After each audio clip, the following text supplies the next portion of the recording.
అందరికీ నమస్కారం. అమ్మ మాట అమ్మాయి బాట ఛానల్కి స్వాగతం. కథ చెప్పుకుందామా?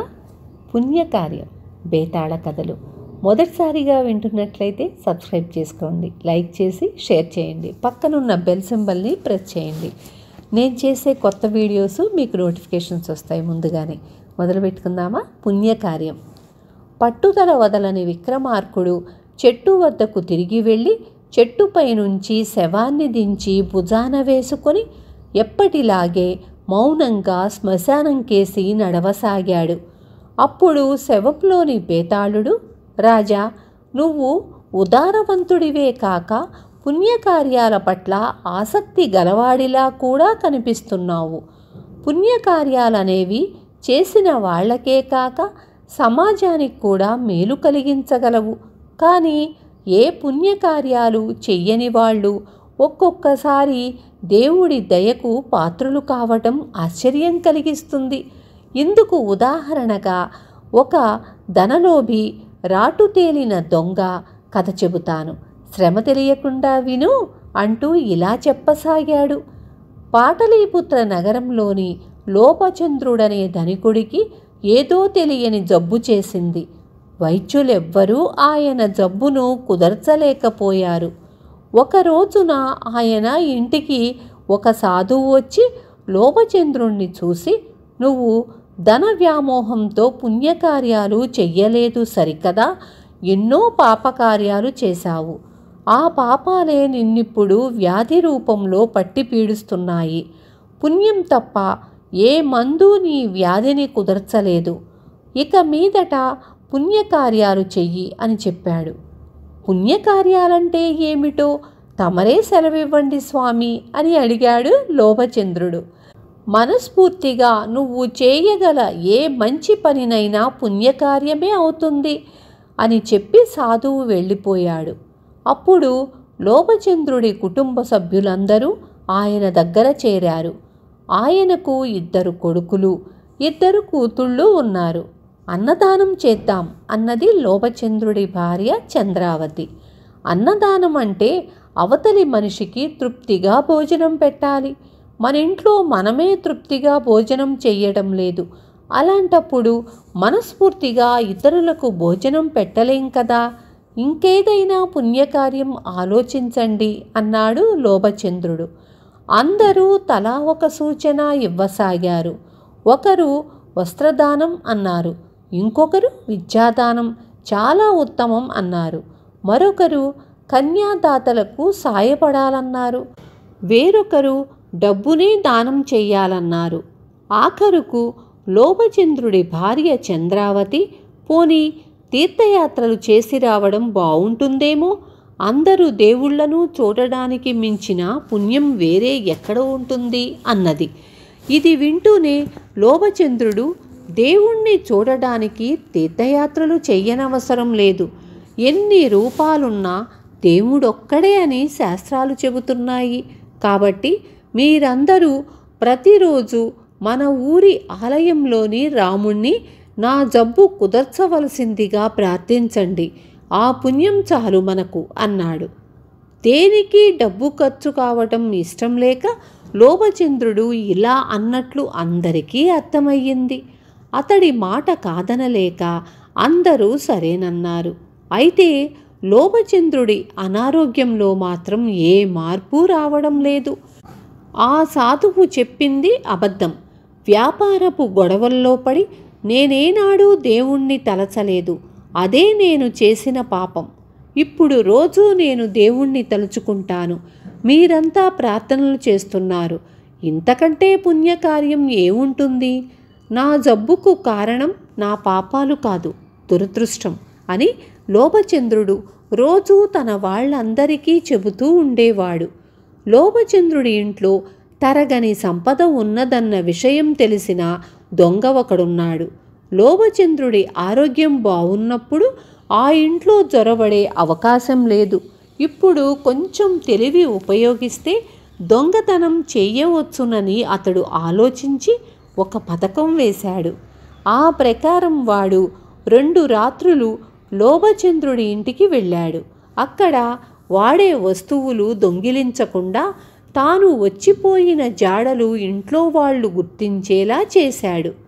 తమ ఇంటికి ఎవడో దొంగ వచ్చి వెళుతున్నాడని లోభచంద్రుడి భార్య గ్రహించి ఆ సంగతి పిల్లలకు చెప్పి, ఇది మీ నాన్నకు తెలియనియ్యకండి, ఇప్పుడున్న అనారోగ్య స్థితిలో ఈ సంగతి ఆయనకు తెలియటం క్షేమం కాదు అని హెచ్చరించింది.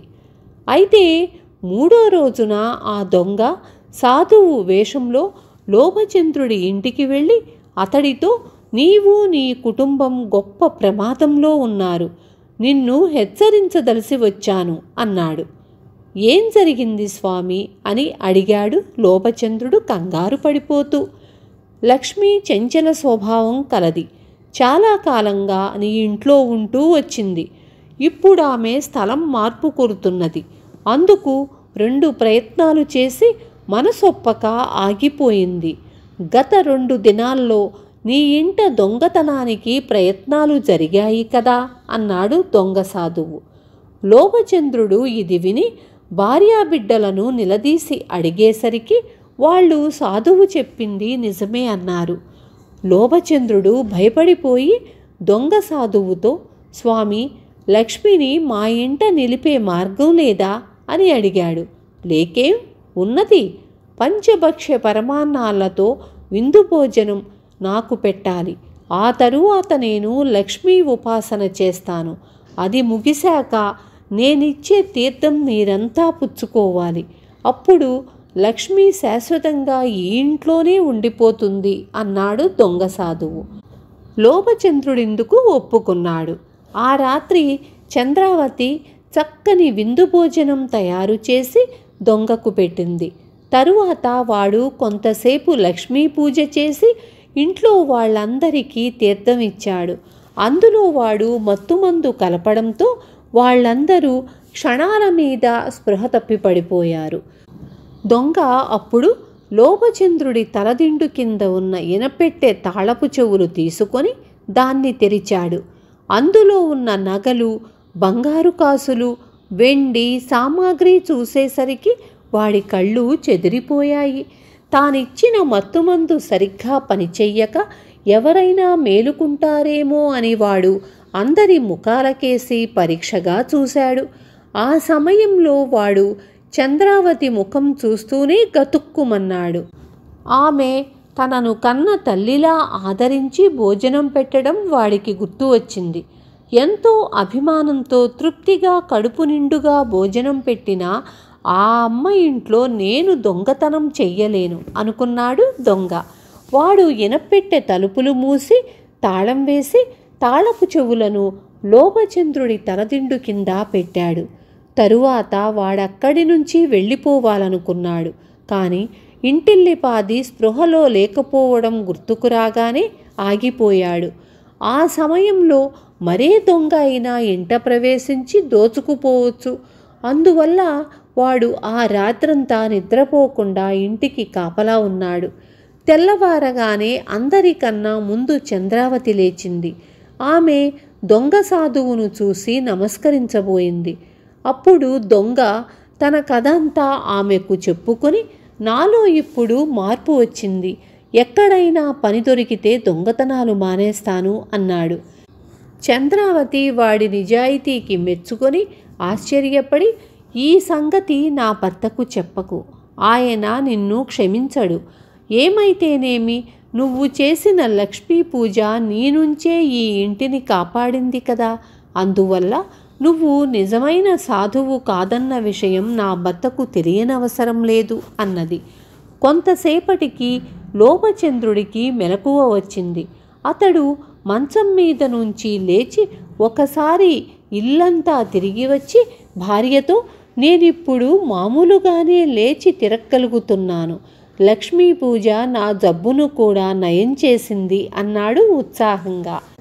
ఆ మాటలు వింటూనే దొంగ, అయ్యా, ఈ అమ్మ అసలు జరిగిన సంగతి దాచమన్నప్పటికీ నేను దాచలేను, లక్ష్మీ పూజలో మహిమ ఏమీ లేదు అని తానెవరైనది లోభచంద్రుడికి చెప్పి జరిగిందంతా వివరించాడు. బేతాళుడు ఈ కథ చెప్పి, రాజా, లోభచంద్రుడు వ్యాధి పీడితుడై ఉండగా చూడవచ్చిన సాధువు అతన్ని మనస్ఫూర్తిగా ఏదైనా మంచి పని చేసి పుణ్యం సంపాదించుకోమన్నాడు.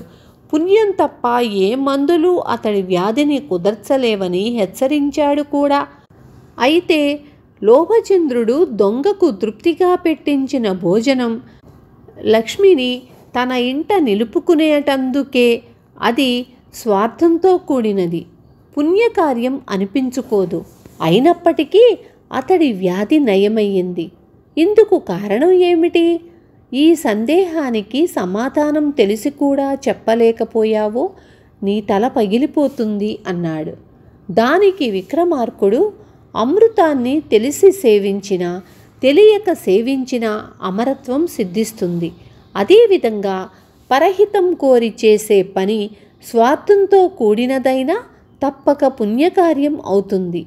లోభచంద్రుడు మనస్ఫూర్తిగా దొంగకు పంచభక్ష్య పరమాన్నాలతో పెట్టిన భోజనం అతడికి పుణ్యం సంపాదించి వ్యాధి నివారణ చెయ్యడమే కాక దొంగను కూడా సన్మార్గవర్తిని చేసింది. అందువల్ల లోభచంద్రుడు పుణ్యకార్యం చెయ్యలేదనడం సరికాదు అన్నాడు. రాజుకు ఈ విధంగా మౌనభంగం కలగగానే బేతాళుడు శవంతో సహా మాయమై తిరిగి చెట్టెక్కాడు.